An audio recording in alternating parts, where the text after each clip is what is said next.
नमस्कार, मैं आखेड़ा पंचनाम में आप सभी का स्वागत है। हफ्ते का पहला कारोबारी सत्र और भारतीय बाजारों के लिए आज कई दिनों बाद आज पहला एक ऐसा ड्रॉप मार्केट में आप एक्सपेक्ट कर रहे हैं, जहां पर बहुत दिनों से जो पेंडिंग था वो आज हुआ। एक राइज एक रीजनेबल करेक्शन मार्केट के अंदर आज देखने को मिला। 3% के आसपास का ड्रॉप मिड कैप में और करीब करीब 3% के आसपास का ड्रॉप स्मॉल कैप इंडेक्स में। बैंकिंग में आज 1000 अंकों की गिरावट। अंकों में मत जाइए कि वो डिनोमिनेटर बढ़ा है तो आपको बड़ा ही दिखाई पड़ेगा, लेकिन 2% का एक फॉल यहाँ पर आता हुआ दिखाई पड़ा। सीवियर डैमेज था रियल्टी में, आज 5% की बिकवाली वहाँ थी। सीवियर डैमेज था आज पीएसयू स्पेस में, जहाँ पर अब तक एग्जॉर्बिटेंट भाग रहे थे शेयर, वहाँ थोड़ी सी बिकवाली आते हुए दिखाई पड़ी। आईआरसीटीसी या तमाम रेलवे के शेयर, आईआरएफसी, आईआरसीटीसी, आरवीएनएल एडॉल, सब में आज करीब करीब 5 से लेकर 7% तक का फॉल आया और आईआरसीटीसी 9% तक टूटता हुआ दिखाई पड़ा। आज का एक्सीडेंट था जी एंटरटेनमेंट। ऑब्वियसली बात है, वो सोनी की डील जो नहीं हुई उसके बीच में स्टॉक में करीब 30% तक की करेक्शन आते हुए दिखाई पड़ी। पहले चला भी उसी तरह था, 40-44% चला भी था जब ये जी की डील हुई थी, और आज जब नहीं हुई तो उसी डिनोमिनेटर के उसी न्यूमरेटर के साथ बिकवाली आई बाजार में। 1000 पॉइंट की गिरावट रही। यहाँ मिड कैप इंडेक्स करीब 1500 अंकों के आसपास टूटकर बंद हुआ। निफ्टी 350 अंकों के आसपास टूटकर बंद हुआ। ऑटो इंडेक्स 1.5% टूटा। आईटी इंडेक्स सबसे कम 0.5% के आसपास टूटा। निफ्टी फार्मा इंडेक्स हरे निशान में रहा। आज बहुत हद तक सपोर्ट निफ्टी फार्मा का था, चाहे वो रेड्डीज़ कह लीजिए, अपोलो कह लीजिए, डीवीज़ कह लीजिए, सभी कुछ चलते हुए दिखाई पड़ रहे थे। लेकिन अदरवाइज मार्केट में आज जितने एग्रेसिव सेक्टर्स हैं, प्राइवेट बैंक 2%, 2.5%, पीएसयू बैंक सबसे ज़्यादा करीब 4-4.25% नीचे आज बंद होते हुए दिखाई पड़े। पीएसयू इंडेक्स में अदरवाइज बहुत बिकवाली थी। सो स्टॉक स्पेसिफिक स्टोरीज मार्केट में चल रही हैं और हैवी सेल ऑफ जो है मार्केट्स में। इनफैक्ट आप इसी से इंटेंसिटी लगाइए कि 300 शेयर तेज़ी में थे, करीब 2100-2200 शेयर ऐसे थे जो कि बिकवाली के साथ कामकाज कर रहे थे। निफ्टी के करीब 10 शेयर तेज़ी में थे, 40 शेयरों में आज बिकवाली आते हुए आपको दिखाई पड़ेगी। और मेजरली मार्केट्स में आज जो प्रेशर था वो ब्रॉडर मार्केट्स के अंदर आता हुआ दिखाई पड़ा। ठीक है, वो थोड़ा बहुत दिन से करेक्शन पेंडिंग भी था, तो वही करेक्शन आज होता हुआ दिखाई पड़ा और शायद थोड़ा एक्सटेंड भी कर जाए, क्योंकि अभी तो फ्रॉथ निकली नहीं है मार्केट में। बाकी पिक एंड चूज़ करने की ज़रूरत है। अर्निंग्स पे नज़र रखिएगा, अर्निंग्स अकॉर्डिंग यहाँ पे कॉल लीजिएगा, और जहाँ जहाँ पे बेटर अर्निंग आपको मिलती रहे वहाँ पे एंटर कर सकते हो। जहाँ ऑलरेडी बहुत बड़ी तेज़ी आ चुकी है वहाँ अवॉइड करिएगा। आज खरीदारी थी थोड़ी बहुत लार्ज कैप आईटी में, थोड़ी बहुत लिकर में, जो कि थोड़ा बहुत तेज़ी दिखा रहे थे। बाकी अदरवाइज मार्केट के अंदर ओवरऑल सिचुएशन जो है प्रेशर में ही कामकाज करते हुए दिखाई पड़ रही थी। चलिए, अब सवाल जवाब का सिलसिला शुरू कर लेते हैं और बातचीत कर लेते हैं कुछ सवालों को लेकर भी। सबसे पहला सवाल, can I buy HUL, HDFC Life, Zee Entertainment and Asian Paints? Sir, I have 31% profit in Swan Energy, should I trail? I think Aruj ji आप प्रॉफिट ट्रेल करिए 1, और अभी भी मुझे लगता है इसमें बहुत स्टीम बाकी है। ये एक करेक्शन ठीक है, चलते रहेंगे थोड़ा बहुत, लेकिन नंबर पर नज़र रखिएगा इसके। रही बात आपके दूसरे सवाल जो आया है वो है HDFC बैंक HUL ITC वाले में। सर देखो, जी एंटरटेनमेंट के केस में आई विल नॉट से हाँ कभी भी, क्योंकि मैं पहले भी बहुत बार इसके बारे में जिक्र कर चुका हूँ कि दूर रहिएगा इस ग्रुप से भी, इससे और इंडिया बुल्स से, दोनों से दूर रहिएगा। ये बहुतों की पैसे बहुत ज़्यादा इन्होंने बर्बाद किए हैं। 7000 करोड़ रुपए की मार्केट कैप आज वाइप आउट करा दी, छोटे बेस पर। एक समय में निफ्टी का हिस्सा था ये। सो जी को तो आप अवॉइड ही करिए कम्प्लीटली। एक स्टॉक अगर छोड़ भी देंगे तो 7199 शेयर हैं आपके पास अभी भी। अब रही बात HUL HDFC बैंक में, यहाँ पर आपका पेशेंस बहुत लंबा ये ले सकता है। दो तरह के थॉट प्रोसेस है यहाँ पर। एक थॉट ये कहता है कि आप लार्ज कैप में वैल्यू ढूंढ रहे हो, ये वैल्यू है। इस समय लार्ज कैप किसी को समझ ही भी नहीं आता, सबको लगता है नहीं जी मिड कैप स्मॉल कैप में बढ़िया पैसा बनता है, लार्ज कैप में पैसा जाए क्यों, लार्ज कैप का समय ख़त्म हो गया है। तो जिनको ऐसा लगता है समय ख़त्म हो गया है, उनके लिए तो नहीं है ये राय। लेकिन जिनको लगता है कि नहीं समय अभी बाकी है इनमें, तो मेरे ख्याल से आप लॉन्ग टर्म इन्वेस्टर के तौर पर थोड़ा थोड़ा ले सकते हैं। आराम से एक्यूमुलेट करिए। ये अंडरस्टूड था, बहुत समय से अंडरस्टूड था कि HDFC बैंक पार्टिसिपेट नहीं करेगा तेज़ी में, क्योंकि जब तक वो मर्जर पूरा नहीं होगा, बुक्स रीजनेबल नहीं हो जाएंगी, चीज़ें क्लियर अप नहीं हो जाएंगी, तब तक ये कंसोलिडेशन में रहेगा। ये बहुत बार मल्टीपल टाइम इसी जगह मैंने बोला है कि कंसोलिडेशन में चलेगा वो, और कंसोलिडेशन में ही चलता रहेगा अभी वो, ऐसे ही ऊपर नीचे 5% ऊपर 10% नीचे यही घूमता रहेगा। सो बेटर इज़ कि आप थोड़ा थोड़ा एक्यूमुलेट कर सकते हैं इस कंसोलिडेशन का हिस्सा बन के। हाँ, कर सकते हैं। HDFC लाइफ थोड़ा महंगे साइड पे ज़रूर है, लेकिन नंबर के बाद कहीं नीचे मिलता है तो आप ज़रूर ऐड करिए। क्वालिटी है बाकी तीन में, बट जी के केस में आई स्ट्रेट अवे जिनके पास स्ट्रॉन्ग एपेटाइट है, जो बहुत रिस्की ट्रेडर हैं, जिनको लगता है कि हाँ मैं आराम से रिस्क ले सकता हूँ, उनके लिए ये बिल्कुल सही बेट है, वो यहाँ पे एंटर कर सकते हैं। क्योंकि अभी भी जी 3,000 करोड़ रुपये प्रॉफिट बना के देती है। साइफनिंग की खबर ज़रूर है प्रमोटर की तरफ से, लेकिन फिर भी 3,000 करोड़ का प्रॉफिट आता है मोटा मोटा, और डेट ऑलमोस्ट 250 करोड़ रुपये के आसपास, नेट डेट फ्री है। सो बहुत रिस्क है नहीं आ जाने के लिए, उस रिस्क से आप जा सकते हो अगर आप रिस्की ट्रेडर हो तो। HDFC bank and Pidilite, sir Pidilite के नंबर आने हैं आज शाम को, जरा नंबर आने दीजिए, उसके बाद ज़्यादा अच्छा कॉल लेना रहेगा। अभी के लिए अवॉइड करिए, आप वेट कर लीजिए कल के लिए मतलब। Sir after stock locked in lower circuit, how the circuit opens in lower side again. प्रसन्नता सर देखो, ये आपने शायद अभी आपने हाल में ही बाजार ज्वाइन किया, इसलिए आपको नहीं समझ में आ रहा, लेकिन नियम ये कहता है कि F&O के शेयर में कोई गिरावट का दायरा नहीं होता, वो एक दिन में कितना भी गिर सकता है। जिन्होंने सत्यम में केस देखे हैं, जिन्होंने GTL देखा है, जिन्होंने पेंटासॉफ्ट, पेंटा मीडिया की कहानियाँ देखी हैं, सिल्वर लाइन देखा है, उनको ये सब याद होगा, क्योंकि उस ज़माने में ये शेयर ऐसे ही टूटते थे। GTL एक दिन में 60-70% से साफ हो गया था, मतलब जिनको याद होगा शायद बता भी पाएँ, 2008 की बात है, ये 8 या 9 की बात होगी। ऐसे बहुत सारे करेक्शन बाजार में आते हैं, ऐसा कुछ नहीं है कि शेयर टूटने। F&O का शेयर, कैश के शेयरों के लिए सर्किट लिमिट होती है 20% की, 5% की, 10% की, लेकिन जो शेयर F&O में, उनकी गिरावट और उनकी तेज़ी का कोई लिमिट नहीं होता, वो कितना भी गिर सकते हैं, कितना भी चल सकते हैं एक ही दिन में। लेकिन ऐसी इवेंट के केस में आपको जब बहुत बेतहाशा तेज़ी या बहुत बेतहाशा मंदी मिले, तो ज़रा ध्यान संभल के काम करिए कि F&O का शेयर है, इस तरह क्रैश दिखा रहा है। वैसे तो आज बैन से बाहर हो गया जी, इसीलिए उसमें बहुत अटक अटक के बिकवाली आ रही थी, क्योंकि बैन में था, लेकिन आज बैन से बाहर हो जाना चाहिए। तो कल शायद अभी थोड़ा पुल बैक जी में वापस आपको मिले, लेकिन ऐसी पुल बैक जो भी आएंगे ना, इनका इस्तेमाल आप ट्रेडिंग के लिए करिए, इन्वेस्टमेंट के लिए मत करिएगा। Okay, sir, your view on NHPC, can it be good opportunity for solar energy? View on Rainbow Hospitals or bed income is top. Yes Bank is not breaking 24. Can we add more? I also add HDFC bank आप add कर रहे हो गुरमीत जी अपने बच्चों के लिए, कोई issue नहीं है। आपको शायद रिटर्न का पेस स्लो दिखे, बहुत मतलब मुझे भी बहुत गाली पड़ेंगी इसके लिए कि आपने HDFC बैंक दुनिया को दिला दिया, ये है वो है, दैट्स फाइन, लेकिन मुझे इसकी एसेट क्वालिटी को लेकर कोई इशू नहीं लग रहा। मतलब ये बैंक ख़राब है, ये मैं मानने को तैयार नहीं हूँ। अब रही बात HDFC बैंक के अलावा, मतलब इसकी परफॉर्मेंस 1-2 क्वार्टर ही ख़राब हो सकती है, शायद 1 साल और परफॉर्म ना करे, ये भी मैं मान लूँगा, लेकिन बैंक ख़राब हो गया, एटलीस्ट प्रॉफिट देते देते इसकी नज़रें ख़राब हो गई इसके ऊपर से, ऐसा मैं अभी नहीं मानने वाला हूँ। एटलीस्ट कुछ और समय देख लूँ उसके लिए मैं। रही बात येस बैंक की, ठीक है, येस बैंक में 15-17 रुपये का स्टॉप लॉस लेके आप ट्रेल करो, कहाँ तक जाए पता नहीं। और NHPC सोलर के लिए नहीं, सोलर के लिए आपको जाना तो Tata Power is the best obviously. Tata power के अलावा हैं इसमें सुराना सोलर वगैरह भी हैं, लेकिन ये सब चलते नहीं है। मतलब आज चला हुआ था वो बात अलग है। KP एनर्जी है इसके अंदर, वो करती है सोलर का काम अलॉन्ग विद विंड। इसके अलावा सोलर में ये भी है, ग्लास बनाती है सोलर का, क्या नाम है उस कंपनी का, जो नाम भूल रहा हूँ, B से नाम था उसका, वो जिनके ग्लास भी आते हैं, टपरवेयर नहीं वो नाम मिस कर रहा हूँ, उसके ग्लास बनते हैं, लेकिन वो भी बहुत इम्पैक्ट डायरेक्टली होगी नहीं। तो बेस्ट प्लेयर इज, अगर आप जाना चाहते हो सोलर में, Tata Power is the best obviously. Okay, अच्छा, should we add railway stocks और wait for budget? Saurabh sir, इतनी बड़ी तेज़ी के बाद रेलवे अगर आप जाना चाहते हो तो IRCTC इज़ द सेफेस्ट बेट। बाकी जहाँ प्रॉफिट है निकालते चलो, कैपिटल फ्री करते चलो, ये रोज़ बोलता हूँ, पहले ही बोला है, फिर बोल रहा हूँ, जहाँ जहाँ कैपिटल बन रहा है, जिस रेलवे शेयर में पैसा बन रहा है, जो आपके गुण कमाई से 3-3, 5-5 गुना ऊपर आ गए हैं, निकलते चलो, कैपिटल निकालते चलो, फ्री के शेयर रखते चलो, फ्री से भी थोड़ा प्रॉफिट लेते चलो, बाकी शेयरों से बने रहो थ्रू आउट लाइफ, कोई इशू नहीं है।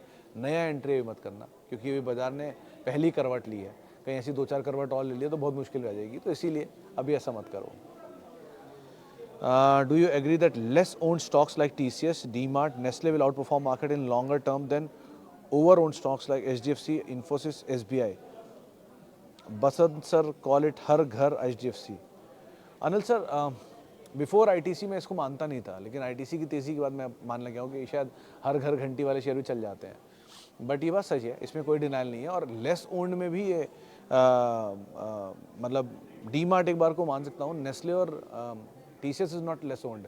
एक बड़ा इंटरेस्टिंग एक जानकार है हमारे, मेरे मित्र भी हैं बहुत पुराने, डेरिवेटिव का जाने माने गेस्ट हैं। उन्होंने मुझे ये कंसेप्ट बहुत पहले बताया था, आज से करीब 20 साल पहले या 17 साल पहले। वो क्या करते थे, वो हमसे कॉलर लिस्ट मांगते थे कि जो शेयरों पे सबसे ज़्यादा सवाल आते हैं पब्लिक के, वो उनको शॉर्ट करते थे, जहाँ पे पब्लिक के सवाल नहीं आने लगते उनको लॉन्ग करते थे। तो इसीलिए कि वो बेस्ट बेंचमार्क मारते थे कि जहाँ रिटेल निवेशक सबसे ज़्यादा सवाल पूछता है या जिसमें सबसे ज़्यादा वो पोजीशंस ले रहा है, उनको अवॉइड करते थे, और जहाँ पे लेस रिटेल पोजीशन होती थी वहाँ पर एंटर करते थे। तो इस समय उन्होंने हाल में जब मैंने उनसे बात की तो सब IRFC बेचा, सब RVNL बेचा, सब NHPC बेचा, पूरा PSU बेच गए।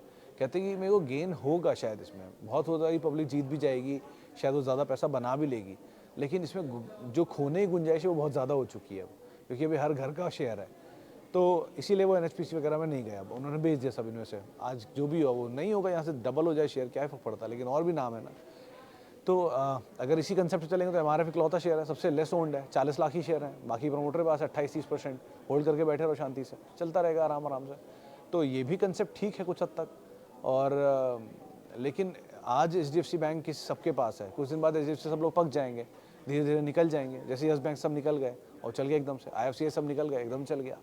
सो ऐसे ही होता है, वन फाइन डे धीरे धीरे आपका पेशेंस टूट जाएगा, शेयरों से आप बाहर हो जाएंगे, जैसे आप बाहर हो जाओगे वो चल जाएगा। TCS 3,000 रुपये पे सब गाली देते थे उसको, आज TCS पूरी बाजार की बिकवाली में TCS हरे में बंद हुआ, 4,000 रुपये आज ऑलमोस्ट पहुँच ही गया था सुबह, और बायबैक का प्राइस 4150 है, सिर्फ 150 रुपये दूर अपने बायबैक प्राइस से। तो उसने दिखा ही दिया ना कि ऐसा नहीं होता, कि quality will remain quality with time. तो विद टाइम ना, वो टाइम ही का तो कैच है सारा, और किसी चीज़ से कैच ही कहाँ है। ओके, आगे बढ़ते हैं। Thank you Mukesh ji, thank you. Mukesh ji का सवाल है कि आपकी जानकारी मिलती है। थैंक यू मुकेश जी, बहुत सीख से मैथन अलॉय जैसे एक शेयर देखा है। थैंक यू मुकेश जी, लेकिन सिर्फ पढ़ने के लिए, अभी आप उसे पढ़िए। आज नीचे आ गया तो अब आप लोग मेरे पीछे पड़ जाओगे, आपने वो दिलाया मैथन, मैं दिलाया नहीं सर, मैंने पढ़ने के लिए बोला, पढ़िए उसको, अभी नंबर आने दीजिए, चीज़ें होने दीजिए, समझ में आ जाए क्या है उसके अंदर कहानी। अब रही बात कंसोलिडेटेड फिनवेस्ट एंड होल्डिंग्स की बात कर रहे हैं, प्रमोटर होल्डिंग सही लग रही है, इनका भी 500-700 करोड़ है, लेकिन ये सर होल्डिंग कंपनी है। सर आप एक चीज़ समझना कि कोई भी कंपनी जो फाइनेंशियल कारोबार के अंदर है और होल्डिंग बिजनेस में है, उसके पास तो शेयर होंगे ही ना। जैसे कि बजाज होल्डिंग्स हुआ, जैसे कि वो जिंदल ग्रुप वाला है उसका हुआ, ये सब कंपनियां होल्डिंग कंपनियां, इनके पास तो शेयर होंगे ही दूसरी कंपनियों के, इनका काम ही है ये शेयर होल्ड करना। लेकिन जो कंपनी खुद का कामकाज कर रही है अच्छे नंबर से और उसके ऊपर शेयर होल्ड कर रही है, तो इसका मतलब अपनी इन्वेस्टमेंट को पार्क कर रही है, अपने कैश को पार्क कर रही है किसी इन्वेस्टमेंट में, ताकि उसकी बुक वैल्यू बेटर होती जाए, उसके रेवेन्यू आगे चले गए, उसको अगर कुछ एक्विजिशन करना है तो अपनी इन्वेस्टमेंट बेच के एक्विजिशन कर सकती है, इसलिए उसके लिए ज़्यादा बेटर सिचुएशन है। दोनों का अंतर समझिए, ये Maithon alloy is not a holding company, Maithon alloy कोई इन्वेस्टमेंट आर्म नहीं है किसी कंपनी की, मैथन अलॉय खुद का अलॉय का बिजनेस है उनका, लेकिन ये जो कंपनी है ये किसी के इन्वेस्टमेंट कारोबार में, तो दोनों का अंतर समझ के फिर आप कॉल कीजिएगा।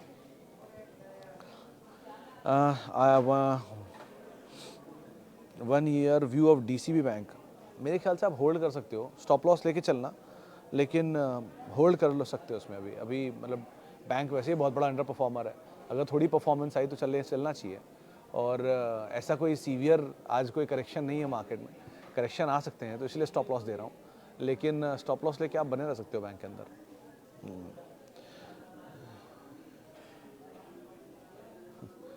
सुमित सर, क्या चीज़ें इतनी कम और इजी हैं कि क्या F&O गुरुकुल में 2 दिन में हम सब सीख जाएंगे?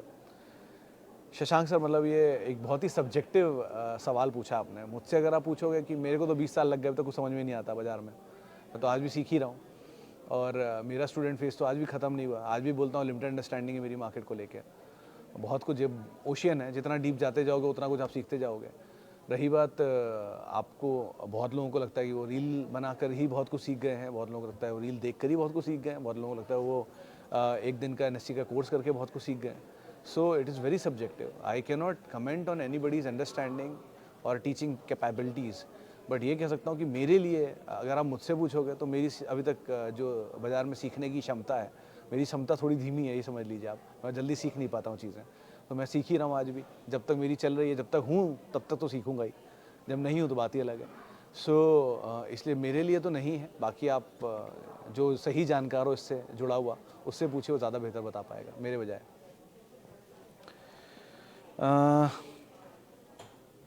आगे बढ़ते हैं। Which stocks to buy in this dip? I have some quality stocks like Tata Motors, ITC, Infosys, DLF, HCL, REL। Can I add more और वेट? सौरभ सर, आप जहाँ सीवियर करेक्शन देखो, जहाँ बड़े एक्सीडेंट देखो, उनका इस्तेमाल करो।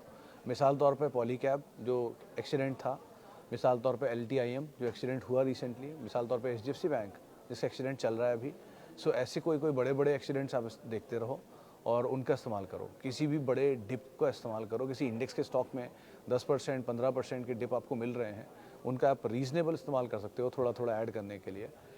ऑब्वियसली होता है कंडीशन एक ही रहेगी, आपको टाइम देना होगा मार्केट को, लेकिन ठीक है आपके पास एक reasonable quantity with reasonable price at reasonable time आ जाएगी, तो आप ये इस्तेमाल कर सकते हो for large cap. Mid cap में भी कुछ क्वालिटी, मिड कैप में अगर अच्छी भी क्वालिटी आ जाती है, quality again the quality is the key word, अगर वहाँ पर गिरावट आती है तो आप वहाँ पर भी थोड़ा थोड़ा ऐड कर सकते हो, बट अगेन एक रीजनेबल करेक्शन। ऐसा ना हो ना कि 100 रुपये की चीज़ 1000 रुपये अगर वहाँ से टूट के 900 रुपये मिल रही है तो आपको लग रहा है रीजनेबल है, ऐसा रीजनेबल नहीं होता। जहाँ रीजनेबल मतलब रीजनेबल हो, वो रीजनेबल करेक्शन कहीं मिल जाए तो आप उसका इस्तेमाल कर सकते हो एक बार को फर्दर ऐड करने को लेकर।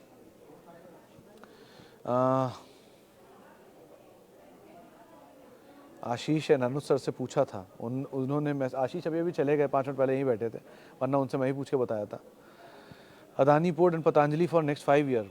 मिश्रा जी पतंजलि के केस में तो एक ही चीज़ है, इनका एक बड़ा ट्रिगर अवेटेड है जो इनके मर्जर डीमर्जर को लेकर है। नंबर ऐसे अगर आते रहे सब सपोर्टिव तो ये 5 के 50 साल भी चलेगा, लेकिन नंबर अगर सपोर्टिव नहीं है तो ये नहीं चलना चाहिए। तो अभी तो GQG इसमें घुसा हुआ 1170 पे, तो वो जहाँ तक है इसमें तो आप 1700-1800 का टारगेट तो नियर टर्म में मान के चल सकते हो उसके साथ। और रही बात अदानी पोर्ट की, तो बने रह सकते हो, बट फॉर 5 ईयर कोई भी कंडीशन आज एक दिन के अंदर मैं कैसे बोल दूँ अगले 5 साल में क्या होगा। मैं आप मुझसे कह रहे हो, इन कंपनियों के बारे में पूछ रहे हो, मैं आपसे अगर पूछ लूँ आप ना पा रहे हो 5 साल बाद बता दो क्या कर रहे हो, तो आप शायद ही बता पाओ। तो यहाँ तो आप अपने बारे में ही नहीं बोल सकते, मैं 5 साल बाद दूसरे की कंपनी के बारे में क्या बोलूँ।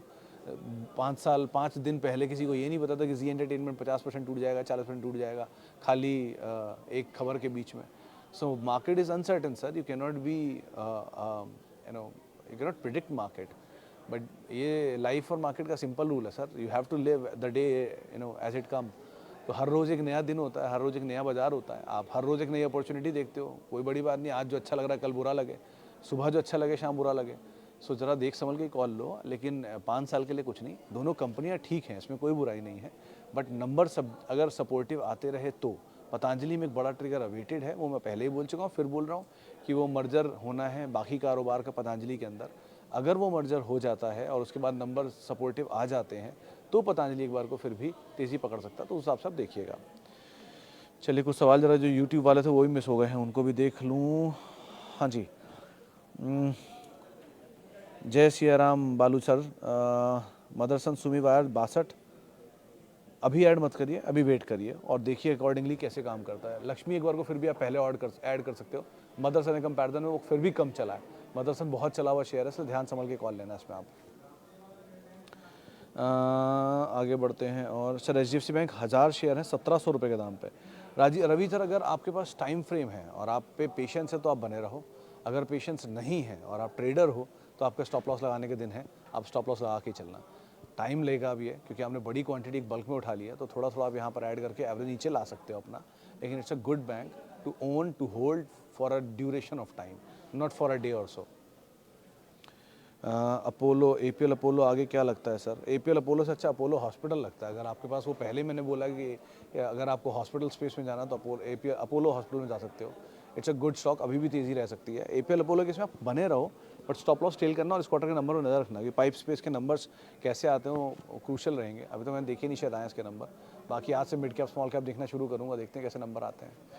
चले फिलहाल अब इतने सवालों शामिल करूँगा, माफ़ी उन सभी लोगों से इनसे बातचीत नहीं हो पाई। अभी थोड़ी देर में 5:30 बजे फिर से एक शो होगा, फिर हम बातचीत करेंगे उसमें ही बचे हुए शेयरों पर। आप मेरे साथ जुड़ सकते हैं @सुमित रिसर्च मेरा ट्विटर हैंडल है। किसी भी निवेश से पहले आप अपने वित्तीय सलाहकार की राय जरूर ले सकते हैं। CNBC आवाज़ के फेसबुक YouTube पेज पर आप इस कार्यक्रम का हिस्सा बन सकते हैं। नमस्कार।